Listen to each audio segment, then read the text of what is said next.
Script చెప్పినప్పుడు కానీ, ఈ కథతో ట్రావెల్ అవుతున్నప్పుడు కానీ, కొన్ని టైప్ కాస్ట్ ఎక్స్‌ప్రెషన్స్, కొన్ని బాడీ లాంగ్వేజెస్ ఉంటాయి. వాటిని ఎలా ఓవర్‌కమ్ చేశారు ఈ కొత్త స్క్రిప్ట్‌లో? మాకెలా కొత్తగా కనిపించబోతున్నారు? కంప్లీట్లీ ముందు డైరెక్టర్స్ ఎప్పుడైతే నరేషన్ ఇచ్చినప్పుడే అది దాంట్లో ఉంది సార్ కథలో. ఒక నేను ఫస్ట్ టైం ఒక పీరియాడిక్ ఫిల్మ్ చేయడం నేను. వాసుదేవ్ అనే క్యారెక్టర్‌లోనే చాలా కంప్లీట్ డిజైనింగ్‌లోనే అలా ఉంది సార్. యాస్ ఎ యాక్టర్ నా బెస్ట్ నేను చేశాను.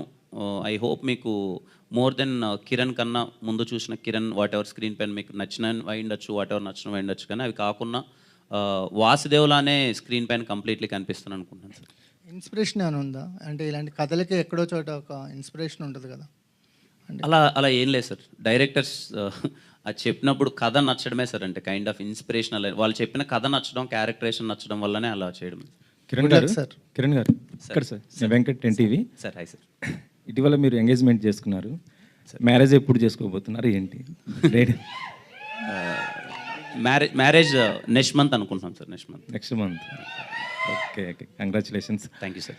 సార్, అంటే సోషల్ మీడియాలో న్యూస్ వస్తుంది ఏంటంటే, అది బాలీవుడ్లో రిలీజ్ అయినటువంటి కిల్ మూవీ మీరు రీమేక్ చేయబోతున్నారు, మీరు తీసుకున్నారనేసి అంటున్నారు. కిల్ మూవీ అవునా?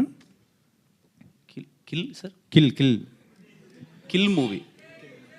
సారీ సార్, నాకు సినిమా తెలీదు అండ్ నేను చేస్తున్నాను intimation. Karan Johar movie sir. Sorry sir, నాకు తెలియదు సార్.